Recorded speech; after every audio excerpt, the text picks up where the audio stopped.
Thank you very much. Thank you very much to CII for inviting me. It's an honor to be speaking to this audience.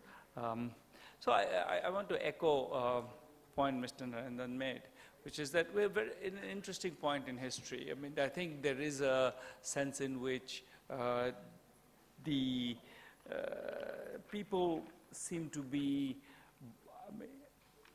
I think there was a lot of faith in markets 20 years ago. At this point, I think we're in a place where people are aghast with the consequences of trusting the market, but also extremely suspicious of governments, which has left them with very few choices and often a tendency to behave in potentially damaging ways. So I think we are in this place where there isn't really, I think a lot of people don't see a way forward, which is why we see the politics of resentment spreading across the world. I think people, and I think this is a very good, interesting context for India, because India in some sense is a paradox. Now let me say why I say that.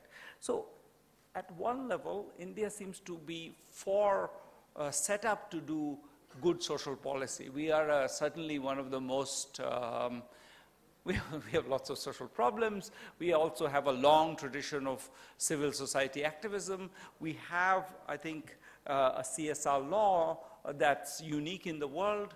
And all of those are sort of, at least in terms of enabling conditions for being innovative and a leader in social policy, you would think that those conditions are all ready. But we are not a leader in social policy. And what I mean by that, if you look at the innovations that were being talked about in social policy in the last 15 years, they came from developing countries, but not from India. So microcredit came from Bangladesh. Conditional cash transfers came from Mexico. The idea that you should use phones for financial to have phone-based financial inclusion came from Kenya. We were not a leader in. And if I look at what's in the pipeline, what's the next set of innovations, I'm kind of in the business of studying innovations in poverty alleviation. Again, I see we are not there. There are other things, for example, the idea of universal basic income, the idea that, maybe what we should do is remove all forms of subsidies and just give people one guaranteed income. I think there are a bunch of countries which are trying that out systematically.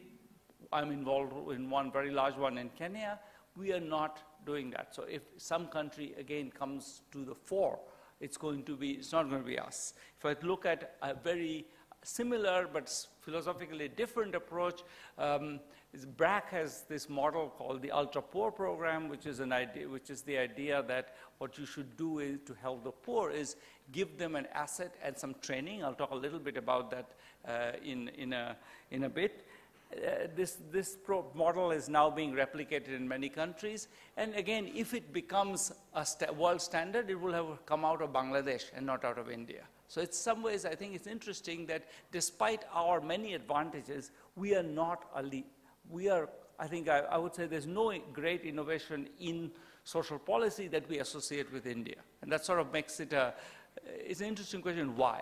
I think there are, of course, many answers to this question, but I think one of them is that I think, especially in the corporate sector, there's both, I think, an overestimation of governments and an underestimation of governments. And let me explain what I mean by that. So the underestimation you'll recognize immediately, which is that, we are often cynical about governments. We are, governments are, they are corrupt, they are political, they are inept. And I think that piece, will resonate. But I think we also kind of, by implication, also overestimate them. Because I think one of the things that you often hear is the idea that, if the government wanted to do it, they could do it. It's because, so, the theory is that The government knows what to do, it just doesn't have the incentives to do it. It's corrupt, it's political, the overestimation is in the view that they actually know what to do. The underestimation is in the view that they have no desire to do it. And I don't think either part of that is true. I think we get both pieces of that wrong, and as a result, our theory of innovation and interventions is also wrong, because we start from a wrong premise, which is that governments are actually on top of everything they need to do. They just don't do it for whatever other reasons that we can talk about, but we don't have. So I've actually been, and on both sides, it's not been my experience. So I'll tell you a little bit about myself. For many years, we've been associated with an organization which we set up 15 years ago called the Poverty Action Lab. And what we do in the Poverty Action Lab is we actually study innovations, and we study them through large-scale field experiments. So we do large-scale trials, like medical trials, of social policy interventions. And we've done 830 of those across 80 countries in the world. We've done 200 of them in India. So we have a whole body of knowledge which we built up through doing these trials. In the process, I worked with many governments. I mean, I worked with the governments of Tamil Nadu, Rajasthan, Bihar, Maharashtra, Gujarat, UP, Uttarakhand, Haryana, West Bengal, and perhaps others. I'm a bit scared of making a list like this because I figured I would have forgotten something and somebody would have felt offended, but hopefully not. And I worked in health, education, governance, police reform, all kinds of things. And throughout that, I would say that I have, there are, of course, places where you just hit the brick wall. Somebody doesn't want to do something, has no interest in it. It happens, has happened many times to me. But equally often, or perhaps more often, it's happened that people will say, look, yes, we need to innovate. I like your idea. Why don't you come and do it? And at that point, I feel like, okay, I have a job, I have a life, and I don't want to be implementing this policy inside government. I want to come back to this point. This point is actually key. But it's not, the resistance is not, people don't tell you, go away. We don't hear what you're saying. They say, come, just do it for us. We don't have the bandwidth. So in fact, one of the things, as a result of many of these conversations, this is just to say that there are governments in India that are extremely forward-looking. The government of Tamil Nadu, with the government of Tamil Nadu, our Poverty Action Lab and government of Tamil Nadu collaborated to create a kind of a unique laboratory, which I don't think exists anywhere in the world, which is basically the idea is they put up a lot of money for studying innovations. So they would basically pose to us questions on, this is a social policy issue that we want to deal with. What are ideas that are available in the global space? Can we try them out? Can we see if they work? Conduct large-scale experiments. And they've been funding a large number of them. They've funded 14 of these experiments so far, and they will continue to do many more. And they're really, and they pay for everything except the one thing that we don't charge, which is the researchers' time. So we are a collective of 140 researchers everywhere in the world, and we basically do this because we believe that this is what we should be doing, and we don't charge for it. But other than that, they pay for the research costs, they pay for the kind of the data gathering, and they are receptive to the answers. So I think there is absolutely a possibility of working with governments. I have worked, as I said, with many governments, and the problem is not lack of receptiveness. There's always a lack of receptiveness. There's lack of receptiveness in the private sector. You can go and talk to, there are many, many stories of good ideas that were not taken up.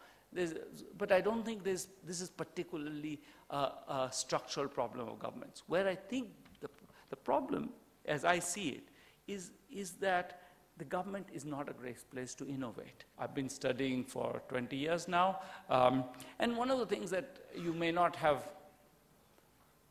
noticed, but is in the newspaper every January, is that there is a large survey called ASAR. It's a kind of an Indian innovation, actually, a survey of 200,000 children, which basically tells you in every district how many people are how many children can read at grade level or below grade level. It's a survey invented by Pratham, which is one of India's great NGOs. In that survey, we found, I mean, the basic fact is that if you look at people who are in class 5, most of them cannot do class 2 level arithmetic or read class 2 level books. So 50% or more can't do. So this is a number that should be frightening. But what makes it more frightening is that number has been falling for the last 7 years. Basically, they have either been falling or has been flat. So it's fallen, and it's fallen from about 50% could do the class 2 arithmetic in 2009. Now it's 40%. So it really is a catastrophic number. So now, I was on a panel right after Asar came out. I was on a panel with some prominent policymakers, including the previous education minister on NDTV, and I was kind of trying to make the point that this is an emergency, and the minister's point of view was that, well, we have built a lot of toilets for girls, and I'm all for toilets for girls, but I suspect learning levels are not fixed by toilets for girls. I think the learning requires learning. Now, in fact, if you talk to people in government, there are always 3 answers to the question of how to improve primary education. There is more teacher training, there is curriculum upgrading, and there is infrastructure. Okay? And this is, you'll hear this essentially everywhere. I mean, then there are exceptions. There are people who are really very sophisticated in their understanding of the literature, but the median answer is always this. Now, it turns out that there's actually lots of work on this. We worked on this for years, and I think there is, and the answer to how to fix education is actually very simple and known. It's none of these. It's maybe a little bit of teacher training, but not really. It's not the curriculum, it's not the infrastructure, and the answer is relatively simple. And it's the fact that you have to teach children what they need to know and not what the curriculum says they need to know. So if a child in class 2 has not learned to read, then in class 5, you should not teach him the class 5 curriculum and expect him to learn. That seems obvious, but that's not how our system works. It's as simple as that. In class 5, people teach class 5. Class 6, they teach class 6, even if 60% or 70% of the children can't read. So, you know, if you are being taught social studies or history in class 7, and you can't read, that's like watching a movie in Chinese without any subtitles, and that's what's going on in class. Your class is some bizarre exposition of noise which make no sense to you, and you sort of sit through it. No wonder people drop out. In fact, it's amazing that people stick it for as long as they do. So, in a sense, this answer has been studied extensively, because one of the things we find is as soon as you stop teaching children what they are quote-unquote need to know, are supposed to know, and teach them what they actually need to know. If they don't know how to read, teach them how to read. If they don't know how to do arithmetic, teach them arithmetic before you teach them algebra. Then they progress very, very fast. There are 8 or 9 experiments in UP, in Bihar, in Maharashtra, in Gujarat, all over India, in Haryana, and you find systematically that as soon as you focus on the problem, you can solve it. It doesn't require much resources. In fact, it's very, very resource. These people, you can have people who have high school degrees doing the training, the teaching.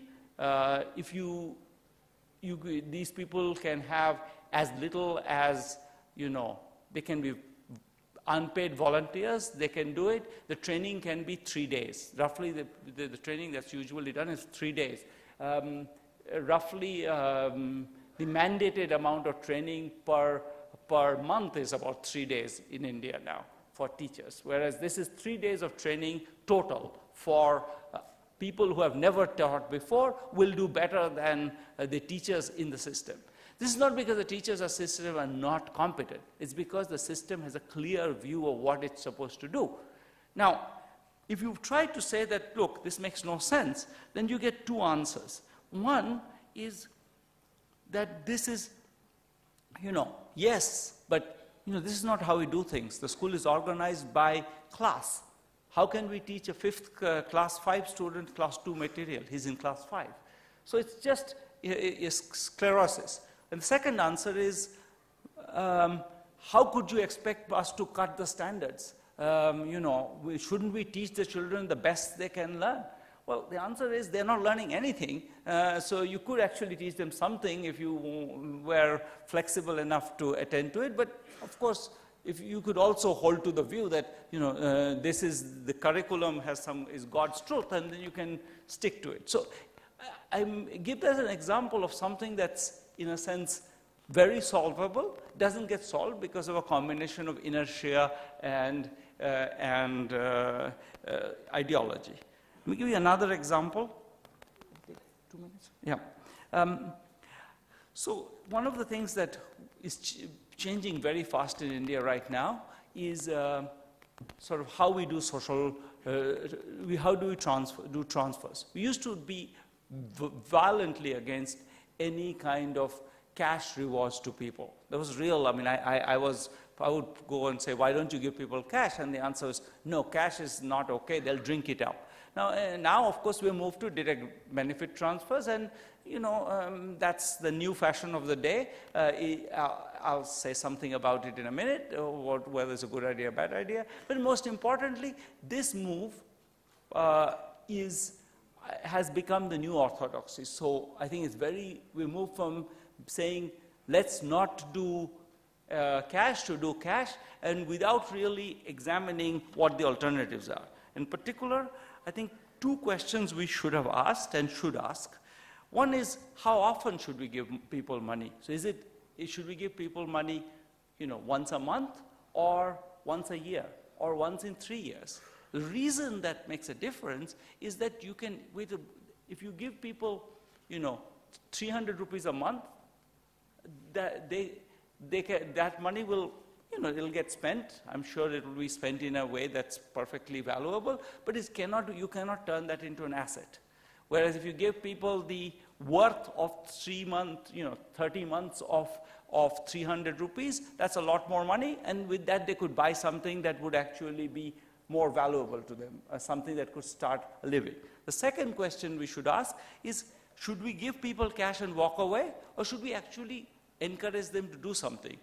And that's another set of issues that we should think harder about. We're sort of moving from one orthodoxy to the other. This is, I think, a classic example of our impatience. We want a solution, but I think the challenge of social policy, and this is sort of why maybe people like me get obsessed by these things, is exactly that these things are not easy, that it takes time and patience to solve them. And if we don't put in the time and patience, we get the results we deserve.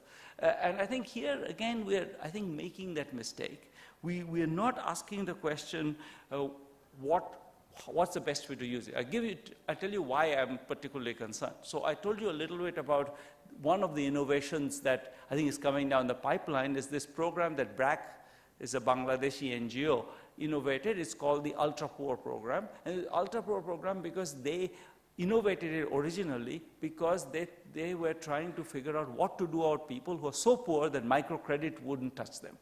So for those people, they came up with a program where they said they gave these people an asset, and then, but also spent some time and effort hand-holding them so that they sort of build the asset into a business.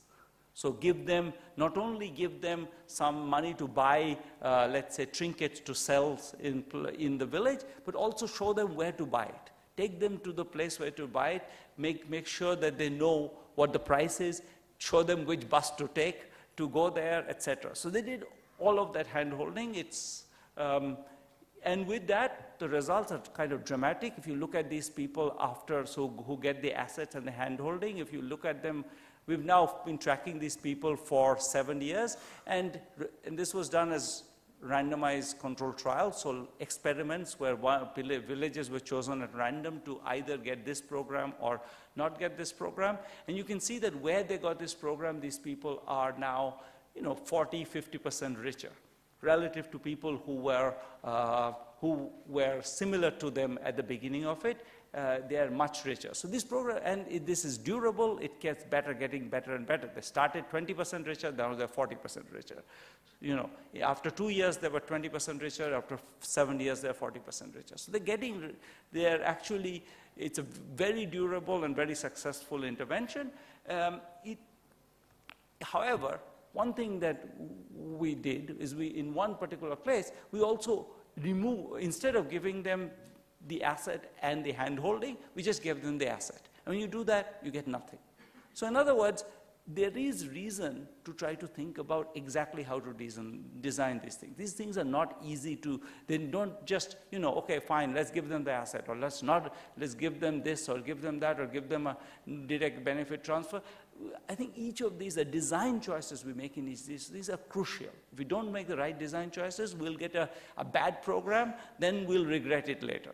But we don't have the patience to go through that process. So that's my reading of governments is not that there's a lack of willingness to do good things. Often there is a willingness to do good things, but there isn't an environment in which innovation, the careful process of innovating is possible.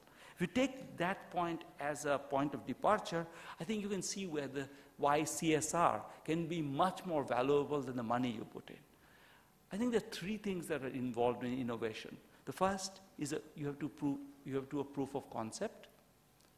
Second, you have to evolve a prototype. And the third is you have to get it embedded into a large system, into the government system in particular. In each of these, the private sector is actually very well placed. When you do CSR, I talk to many people who do CSR, they say we do it in our area, we are doing lots of work. But when you say that, you're actually saying that I'm not ambitious enough. I'm trying to do whatever I can, but I'm not thinking hard about it. I'm not actually trying to come up with a solution to a social problem which can inform design of social policy in the entire country or in the entire world. I'm not trying to innovate. I'm just trying to do whatever I can to put some bandages on some problem. And I think that particular mindset of saying that what we really should be doing is finding solutions deep solutions to social problems which are applicable everywhere is something that in principle is available to you, because what you're doing most of the time is actually, you're trying to help people in your area. But rather than just do what you can think of why you should do something that is potentially going to create a prototype that would be scalable across the country. So think more ambitious. The second thing, I think you're very good at prototypes. Once you have an idea, this is what you do in business, is create models that can be scaled. So you know how to do it. So in some sense, develop a proof of concept, build it into a prototype, and you have lots of influence in government.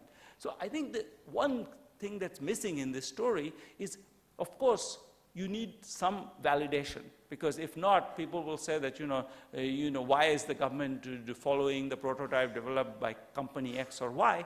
And that's where people like me step in.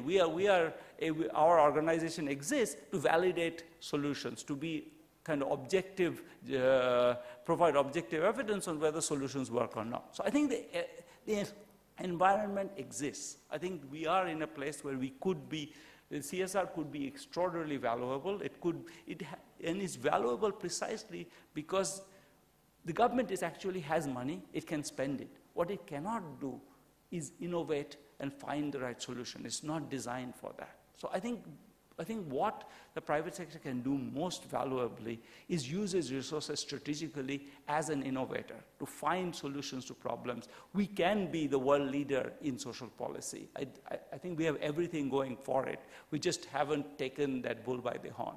So with that, I'll stop. Thank you.